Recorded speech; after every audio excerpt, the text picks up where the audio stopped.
Thank you, Chairman Graham. I'd like to thank Senator Schumer for the introduction, the kind remarks he made, and for the honor of his recommendation for this position.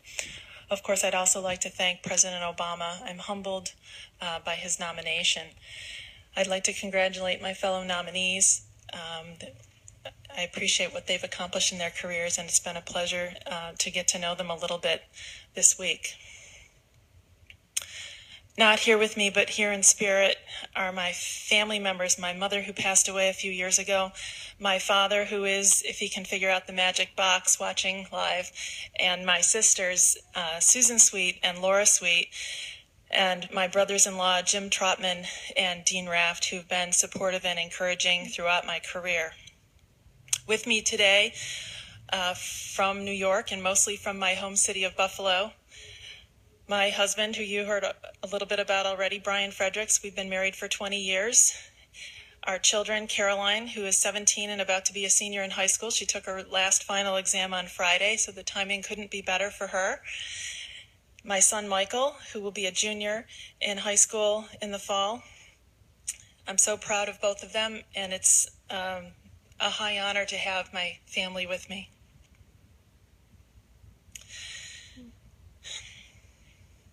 My best friend, Allison Spalding, is here.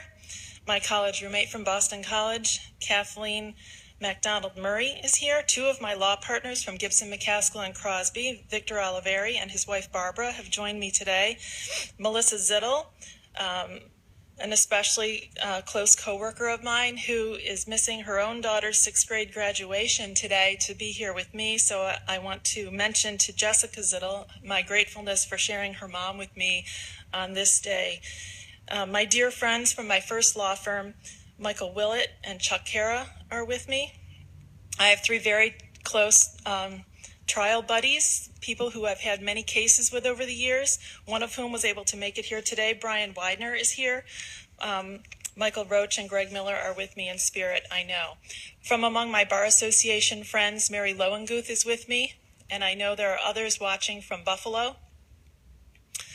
I also must acknowledge former Congressman John LaFalce, who was the first to mention to me that this was something that I should pursue and that he considered me worthy of pursuing. Last but not least, I want to thank and acknowledge my law firm family at Gibson, McCaskill, and Crosby, who have supported and encouraged me throughout this process. Thank you, Chairman. Well, thank you all, and congratulations to your families and co-workers and the people who have meant so much in your lives. This is a very big deal. To be able to sit on a federal bench and judge your fellow citizens is a high honor and a great responsibility. And I travel a lot in the Mideast. And the one thing that's missing over there, in my view, is the rule of law. It's not about, here it should be about what you did or alleged to have done, not your position in life, not your political party, not your religion, not your political views. Really, the rule of law, in my view, protects losers. It's all about you don't have to be the most popular person in the community to get a fair trial. As a matter of fact, the whole goal is even the most unpopular among us will get a fair shake when it comes to court, and politics is outside the door. Sometimes it works, sometimes it doesn't, but we always strive for it. What's missing, I think, in a lot of parts of the world is that the reason people have militias, they don't trust the legal system. That you have to get guns and protect your own because the law will not protect you. It is about your tribe, about your religion, about your background.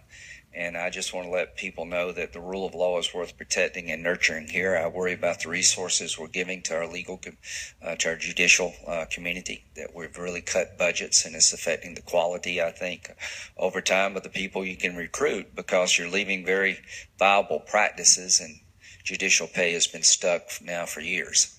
But having said that, congratulations to all of you. Mr. Coggins, I've known you for 20 years. You're an exceptionally well-qualified lawyer, and your law firm is well known, and I just can't be more pleased that President Obama chose you after a lot of collaboration with Senator Scott and myself.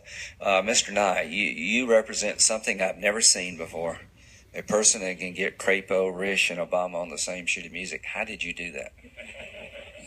It was not easy. Okay, that's the most honest answer I could find. When I say rule of law, what does it mean to you, Mr. Coggins? I think the rule of law simply means that it is the set of principles that a people have decided to be governed by. And in our republic, it is the set of laws that have been established by our elected representatives through the statutory process and the